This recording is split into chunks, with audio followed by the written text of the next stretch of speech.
To be great at basketball, you have to love the game and be really skilled. However, it also helps if you can jump out of the gym. Throughout NBA history, there have been many guys athletically able to do things that are beyond belief for ordinary humans. In this video, we'll go over the players with the highest vertical jumps of all time, for those players who have official measurements. Shannon Brown, 44.5 inches. When you can impress Kobe with your athletic ability, you are definitely an above-average leaper. Shannon Brown's vertical is 44.5 inches, and even though he was a role player throughout his career, his athletic prowess was breathtaking. Brown won 2 titles with the Lakers in 2009 and 2010, where he played the best basketball of his career. He also appeared in the 2010 dunk contest, but surprisingly, couldn't get past the first round. Zion Williamson, 45 inches. It's unreal that a 285-pound man that's built like a tank can jump as high as Zion can. Zion is like a Tesla Model X, an SUV that can win in a race against a sports car. With the 45-inch vertical, Williamson is one of the most athletic players in the NBA. Even as a rookie, he's one of the most challenging guys to guard, and we've seen players simply bounce off his large body. At his time at Duke, he successfully completed a dunk from the free throw line, leaving all GMs drooling to get the #1 pick. Hopefully, he'll remain injury-free so we can all enjoy the game of this physical marvel. Spud Webb, 46 inches. When you hear that the third shortest guy who ever played NBA basketball is also a slam dunk champion, you think, it can't be right. But in the case of Spud Webb, it is. Webb was not blessed with height, but he had hops and then some. His vertical was 46 inches, and it allowed him to play the game of giants. Before the gravity did its thing, only for a little while, Spud was as tall as everybody else in the court. He will mostly be remembered for his time in Atlanta, where he achieved a feat that many thought it wasn't possible for him to achieve. The 1986 Slam Dunk Contest was the most memorable highlight of Webb's career, and the world was in shock when he defeated the 6'7" Dominique Wilkins with 2 perfect 50-point scores in the final round. Derrick Jones Jr., 46 inches. In a somewhat controversial fashion, Derrick Jones won the 2020 Slam Dunk Contest. Dwayne Wade has been a great playmaker his entire career, and it's fair to say that we can add one more assist to his total talent. Nevertheless, even though Aaron Gordon deserved to win, so did Derrick Jones. His dunks were just as impressive, propelled by a 46-inch vertical leap. When Jones Jr. elevates, it really feels like he is gliding through the air. And it's not just for the show, as he is probably the best in-game dunker in the NBA today. He's not the most important guy for the Miami Heat, averaging 9 points per game, but he's certainly the most dazzling. Zach LaVine, 46 inches. While many of today's NBA players can dunk, not everybody can really fly like LaVine. When the photo of your slam dunks looks fake because it seems impossible that you could actually dunk from that far, then you know you got hops. Zach LaVine is a proud owner of a 46-inch vertical jump and is widely regarded as one of the most athletic players of the new NBA generation. Zach won 2 slam dunk contests in 2015 and 16, and his dunk duel against Aaron Gordon was arguably the best slam dunk contest of all time.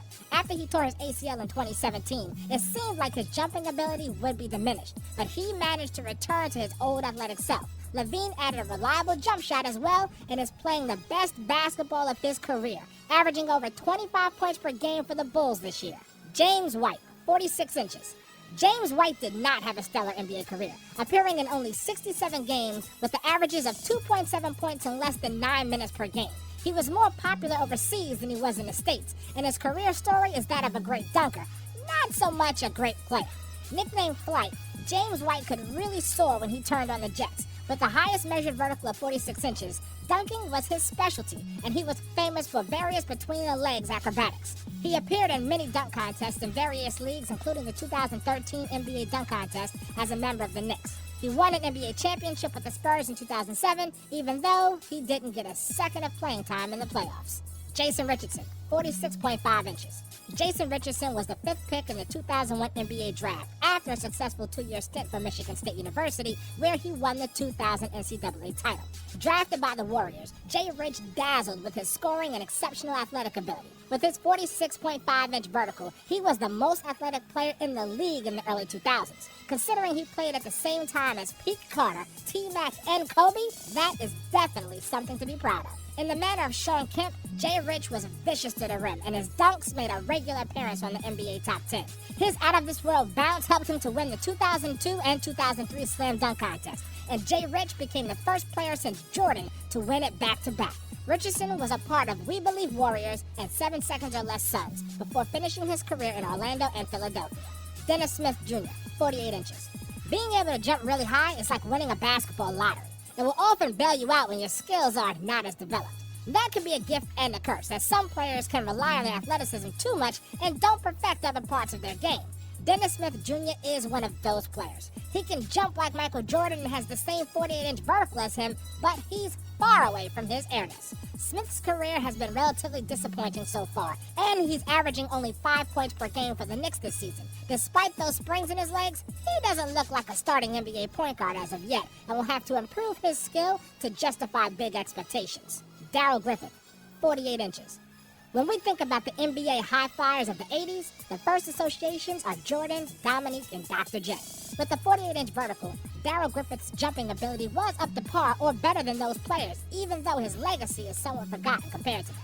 Griffith was the best player for the University of Louisville that won the NCAA title in 1980. He won the Most Outstanding Player of the Final Four and the John Wooden Player of the Year award. Utah Jazz selected him with the second pick in the NBA draft, and Griffith was Rookie of the Year in 1981. His acrobatic jumping ability earned him the nickname Dr. Duncanstein, and together with Adrian Dantley, Griffith made one of the best scoring duos in the first half of the 80s. Apart from being a 20-point scorer and a great dunker, Griffith also led the league in three-point shooting for 2 years. However, 2 severe foot and knee injuries clipped his wings, and he wasn't Dr. Duncanstein no more.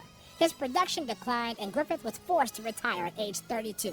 He played in Utah his entire career, and his number is retired by the team. Michael Jordan, 48 inches. Michael Jordan was destined to be great at basketball. He had a perfect body for the sport, and his 48-inch vertical and huge hands set him apart from everybody else. Exceptional leaping ability allowed MJ to make dunks from the free throw line, and it seems that for him, the laws of gravity apply a bit less. Jordan was athletically miles away from every player of his era. While others were merely jumping, Jordan would take flight in his Air Jordans and remained airborne longer than any player we've seen before. Combined with his killer instinct and great basketball fundamentals, this created a narrative for Jordan to be the GOAT. A great example of Jordan's athletic supremacy is Larry Jordan, Michael's brother.